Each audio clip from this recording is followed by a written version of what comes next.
I would like to congratulate the Speaker and the Republican majority for coming to their senses and allowing the House of Representatives to pass a bill funding the Department of Homeland Security for the rest of the fiscal year. It seems odd that I would have to come to this well to congratulate the majority for funding one of the largest and most important departments in the U.S. government.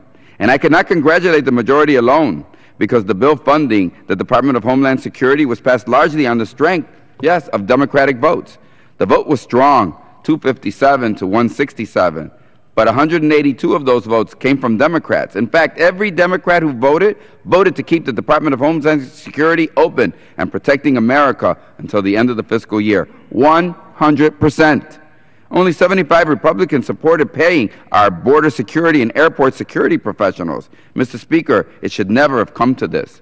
On the one hand, it should never have come to this because members of Congress should never play around with the paychecks of our fellow government employees and threaten them with furloughs in order to score partisan, cheap political points.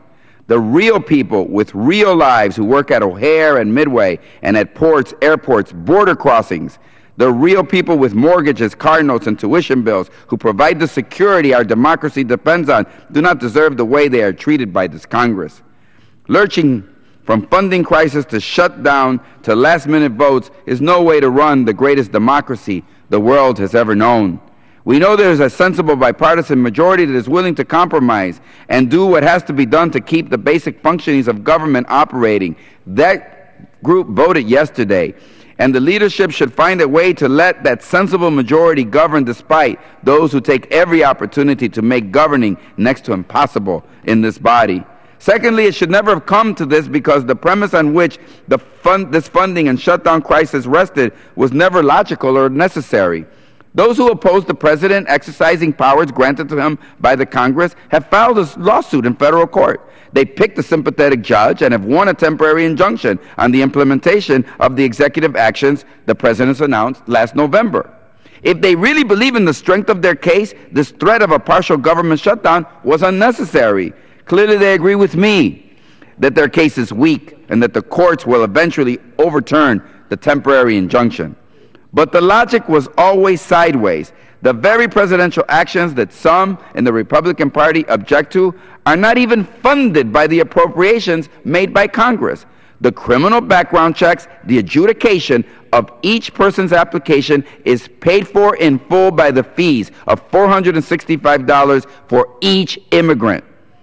So this was never a logical funding matter. With or without funding for the Department of Homeland Security, the premise that Congress could force the President to deport low-priority deportees who grew up in the United States or who are the parents of U.S. citizens never held water.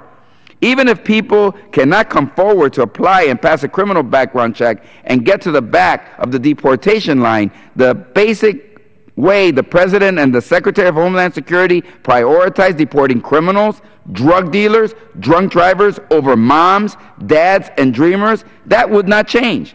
Think about it.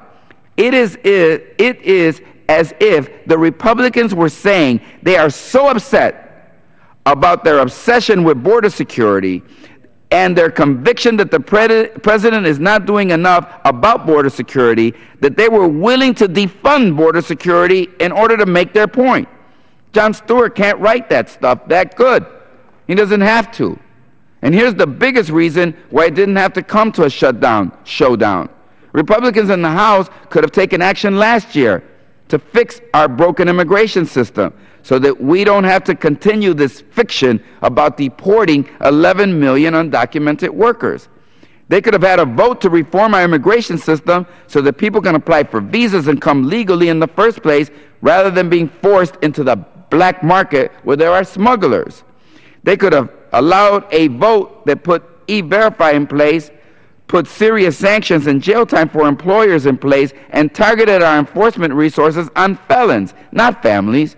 I stood here nearly every week last year and said if the Republicans failed to act, the President would be forced to act within the limits of current law to rescue American families and target our enforcement resources on criminals. I was right, and for the record, I told you so using a countdown right here on the House floor.